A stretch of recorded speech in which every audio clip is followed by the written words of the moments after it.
Hello दोस्तों, क्या हाल है। आज तारीख है 30 जून, दिन है शुक्रवार। दोस्तों आज इनका जन्मदिन है, मैरिज एनिवर्सरी है। सबसे पहले सामना न्यूज़ 24 की ओर से हार्दिक बधाई। आने वाला साल आपको सफलताएं दे, ईश्वर से ऐसी प्रार्थना है। दोस्तों बरसात का सुहाना मौसम आपको 24 घंटे में किसी भी समय ताजगी दे सकता है। वैसे 8 जुलाई से बारिश ठीक ठाक होने का अनुमान है, लेकिन इस साल बारिश 20% से कम होने की संभावना है। यदि कहीं बारिश के साथ बिजली तड़पे तो कृपया बिजली तड़पने तक सुरक्षित स्थान पर छुप कर बैठे। जीवन है तो समय बहुत है, दुर्घटना से देर भली। दोस्तों आज हिंदी तिथि है द्वादशी, आषाढ़ मास शुक्ल पक्ष विशाखा नक्षत्र है। सात योग है। चंद्र वृश्चिक राशि में भ्रमण कर रहे हैं। अभिजीत मुहूर्त 11:57 से 12:52 तक है। राहु काल 10:30 से 12 बजे तक। तो शुरू करते हैं आज के प्रमुख समाचार। भारत सरकार देश से अब ड्रग कारोबार खत्म करके रहेगी। ये बात गृह मंत्री अमित शाह ने नारकोटिक्स के कारोबार के खिलाफ लड़ाई के संकल्प को दोहराते हुए कहा कि जब तक हम इस लड़ाई को जीत नहीं लेंगे तब तक आराम से नहीं बैठेंगे। नारकोटिक्स के खिलाफ मोदी सरकार की जीरो टॉलरेंस नीति का हवाला देते हुए कहा कि हम भारत में ड्रग का व्यापार नहीं होने देंगे और न ही भारत के माध्यम से ड्रग को विश्व में कहीं बाहर जाने देंगे। मोदी सरकार ड्रग का कारोबार पूरी तरह खत्म करने को लेकर संकल्पबद्ध है। नशीली दवाओं के दुरुपयोग व अवैध तस्करी के खिलाफ अंतर्राष्ट्रीय दिवस पर जारी संदेश में गृह मंत्री ने कहा कि मोदी सरकार के दौरान नारकोटिक्स के कारोबार को खत्म करने के लिए उठाए गए कदमों के सफल परिणाम दिखने लगे हैं। इस मुहिम में देश की सभी प्रमुख एजेंसियां मिलकर काम कर रही हैं। इस अभियान को सशक्त करने के लिए गृह मंत्रालय 2019 में जिला स्तर से लेकर के केंद्र स्तर तक अनकार्ड नारकोटिक्स कोऑर्डिनेशन सेंटर की स्थापना की। हर राज्य की पुलिस में एंटी नारकोटिक्स टास्क फोर्स का गठन किया गया। राष्ट्रीय स्तर पर भी अभियान चलाया जा रहा है। शाह ने कहा ड्रग के विरुद्ध व्यापक लड़ाई के परिणाम स्वरूप जब्त किए गए ड्रग की मात्रा 30 गुना बढ़ गई है। 2006 से 2013 में मात्र 768 करोड़ रुपए के ड्रग जब्त किए गए, जबकि 2014 से 2022 तक लगभग 30 गुना बढ़कर 22,000 करोड़ रुपए जब्त किए गए। नशे का व्यापार करने वाले लोगों के खिलाफ पहले की तुलना में 181% अधिक मामले दर्ज किए गए। उन्होंने कहा कि मोदी सरकार नशा मुक्त भारत के लिए प्रतिबद्ध है। इसके लिए पिछले साल जून में जब्त किए गए ड्रग का दोबारा उपयोग रोकने के लिए उन्हें नष्ट करने का अभियान शुरू कर दिया है। इसके तहत अब तक देश भर में लगभग 6 लाख किलोग्राम ड्रग को नष्ट किया जा चुका है। शाह ने जन भागीदारी की अपील करते हुए कहा कि ये लड़ाई सिर्फ सरकार के प्रयास से नहीं जीती जा सकती। उन्होंने ड्रग के दुष्प्रभावों को रेखांकित करते हुए कहा कि इससे होने वाली अवैध कमाई का दुरुपयोग देश की सुरक्षा के खिलाफ भी किया जाता है। उन्होंने लोगों से ड्रग से दूर रहने और इसके कारोबार की जानकारी सुरक्षा एजेंसियों को देने की अपील की। लखनऊ चौधरी चरण सिंह अंतर्राष्ट्रीय हवाई अड्डे से हर उड़ान पर अब 3,000 और प्रति यात्री 100 रुपये वसूलने का निर्णय लिया गया है।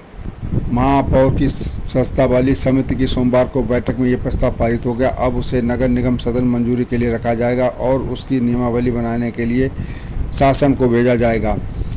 ये कर उत्तर प्रदेश नगर निगम अधिनियम 1959 की धारा 172 गा के तहत वसूला जाएगा। 2006 में भी अधिनियम की धारा में संशोधन करके कर लगाने को लेकर नगर निगमों के अधिकार में वृद्धि की गई थी। इससे पहले भी नगर निगम में 27 जून 2018 को हवाई अड्डे से हर उड़ान पर 3,000 और हर यात्री से 100 रुपये वसूलने का निर्णय लिया गया था और उसे शासन भेजा गया था, लेकिन शासन से हरी झंडी न मिलने पर सदन में निर्णय की अवधि 6 माह व्यतीत होने पर वो खत्म हो गया था, जिससे नियमावली नहीं बन पाई थी। बैठक में लाए गए इस प्रस्ताव पर महापौर सुषमा खरकवाल समेत कार्यकारिणी के सभी 12 सदस्यों, भाजपा के 10 सपा के 2 सदस्यों ने सहमति दे दी है। धारा 172 गा में हेलीपैड, हवाई अड्डे और हवाई पट्टियों पर कर लगाए जाने का प्रावधान है। इससे भुगतान विमान पत्तन प्राधिकरण या हवाई पट्टी, हवाई अड्डों, हेलीपैड का रखरखाव व प्रबंधन करने वाली एजेंसियों के द्वारा किया जाएगा। हवाई अड्डे का संचालन निजी संस्था अदानी ग्रुप कर रही है। केंद्र व प्रदेश सरकार की ये मंशा रही है कि आय के नए साधन उत्पन्न कर नगर निकायों के आर्थिक स्थिति को बेहतर बनाया जाए। यात्री प्रीति सिंह ने कहा वो देश के साथ विदेश में भी यात्रा करती हैं। पिछले दिनों ही घरेलू उड़ान, अंतर्राष्ट्रीय उड़ानों पर UDF बढ़ाने का आदेश हुआ है। अब यात्री कर बढ़ने से यह टिकट और महंगा होगा। ऐसे में कर का भार यात्रियों पर पड़ेगा। एक अन्य यात्री प्रदीप तिवारी ने बताया कि 100 रुपये का टिकट खरीदते समय एयरलाइंस टैक्स सहित उनसे 150 तक कर वसूल सकती है। ऐसे में परिवार के साथ यात्रा करने वालों पर यूडीएफ के अलावा 600 से 800 रुपये का अतिरिक्त कर पड़ेगा, लेकिन इससे हवाई अड्डों पर हर दिन 150 उड़ान भरते हैं, जिसमें हर दिन नगर निगम को 4.5 लाख रुपए की आय होती है। हर यात्री हर तरह इसी तरह प्रति यात्री से 100 रुपये वसूल किया जाना है। अब हर दिन 18,000 यात्री विमान से जाते हैं। इससे भी नगर निगम को 18 लाख रुपये दिन की आय होगी। दोनों मिलाकर निगम को सालाना आमदनी लगभग 6 करोड़ 75 लाख रुपए की होगी।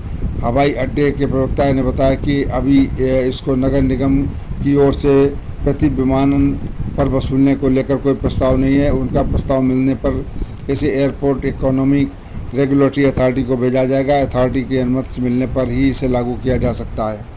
देश की जानी मानी रोबोट कंपनी एडवर्ड टेक्नोलॉजीज की ओर से बनाई गई विश्व की सबसे बड़ी रोबोट कंपनी का लोकार्पण रविवार को मुख्यमंत्री योगी आदित्यनाथ ने किया। कंपनी द्वारा 13 एकड़ में 500 करोड़ रुपए का निवेश कर निर्माण इकाई बनी है, जिसमें प्रतिवर्ष 60,000 से अधिक रोबोट का निर्माण होगा। इन रोबोट को विश्व की बड़ी मल्टी नेशनल कंपनियों के वेयर हाउस में सामान की ढुलाई में तेजी लाने के लिए किया जाता है। नोएडा के सेक्टर 156 में फरवरी 2022 में यूनिट स्थापित की गई थी। अब वहां कंपनी द्वारा शोध अनुसंधान कार्य किया जाएगा। मुख्यमंत्री योगी आदित्यनाथ द्वारा 2017 में लाई गई स्टार्टअप नीति का नतीजा है कि 400 स्क्वायर फीट के कमरे में शुरू हुई कंपनी एडवर्ड आज देश की सबसे बड़ी रोबोट कंपनी बन गई। कंपनी का टर्नओवर 450 करोड़ से ज्यादा है। यही नहीं, कंपनी वर्तमान में 2000 से ज्यादा युवाओं को प्रत्यक्ष रोजगार दे रही है, जिसे बढ़ाकर 3000 करने का लक्ष्य है। आज चैनल के माध्यम से कोई समाचार व्यक्त नहीं करूंगा, बल्कि सभी देशवासियों से करबद्ध निवेदन करना चाहता हूं, क्योंकि ये पीड़ा ऐसी है कि कौन कैसे इससे पीड़ित हो जाए अनुमान नहीं लगाया जा सकता। तो शुरू करते हैं वो पीड़ा, जिससे जाने कितने परिवार बिलक बिलक कर पैर पटकते ढूंढ रहे हैं, परंतु उनका लाल कहीं नहीं मिल रहा। पता नहीं कहाँ देश के किस कोने में बच्चा अपना गिरोह उनसे भीख मंगवा रहा होगा और अत्यंत पीड़ा देकर उन्हें भूखा रखकर हाथ पर तोड़कर उनसे किस प्रकार का व्यवहार कर रहा होगा। इसी के ऊपर आज बात करते हैं। वो भी हम सब की कमी या उन बच्चों पर तरस खाने के कारण ये सच है कि हम आप जो भीख मांग रहे हैं, बच्चों को पैसे देते हैं, वो उन बच्चों के काम नहीं आते, बल्कि गिरोह का सरदार उन बच्चों से रुपए पैसा छीनकर आधा पेट खिलाकर पीड़ा देकर फिर भीख मांगने का काम पर भेज देता है। ऐसे बदनसीब बच्चों को बहुत पीड़ा उठानी पड़ रही है। इस दुर्दशापूर्ण भीख मंगवाने के काम से इन बच्चों को हम सब बचा सकते हैं कि देश का कोई प्रत्येक नागरिक अगर ऐसे बच्चों को पैसे न देकर अपनी सामर्थ्यानुसार खाने का बिस्किट, खाना, पानी या जो भी उनके कपड़े जो भी हैं वो दिए जाएं, तो उनको इस भीख मांगने के काम से हम लोग बचा सकते हैं।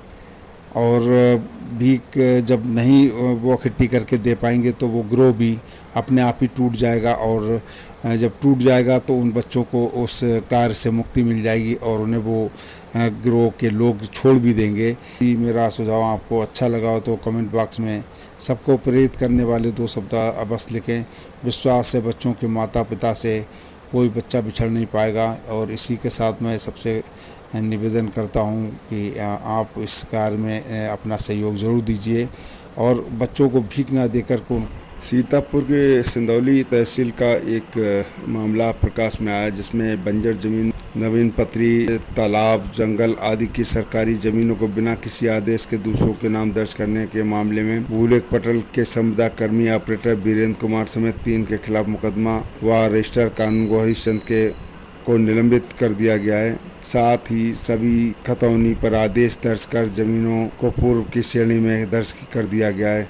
सिंदौली के बहादुरपुर मोहल्ले से बंजर जमीन को कमलापुर के सराय में अवध बिहारी पुत्र रेखी के नाम पर दर्ज हो किए जाने के बाद में ये फर्जी बाड़ा का मामला 18 जनवरी 2023 को बिक्री किए जाने का सबसे पहले प्रकाश में आया।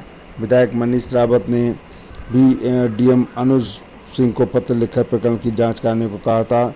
जांच में मामला सही पाया गया। इतना ही नहीं, बसई डीड में बंजर नील गांव में जंगल अलादातपुर में तालाब सिंधौली नगर की नवीन पत्री में दर्ज जमीन अवध बिहारी पुत्र रिक्की के नाम दर्ज कर दी गई। काशीपुर में नवीन पति की जमीन नागनी पत्नी वीरेंद्र व रेवरी में बीहड़ की जमीन कृष्ण बिहारी के नाम दर्ज मिली। हैरत की बात तो यह है कि जिस अवध बिहारी के नाम सरकारी भूमि दर्ज की गई उसकी 12 वर्ष पहले मौत हो चुकी है। इस पर नगर लेखपाल अवनीश मिश्रा ने अज्ञात पर केस दर्ज कराया था। वहीं बसई डीड अलादातपुर नीलगांव सिंधौली काशीपुर रेवड़ी मामले में रजिस्ट्रार कानून गोहिशचंद ने कोतवाली में केस दर्ज कराया है।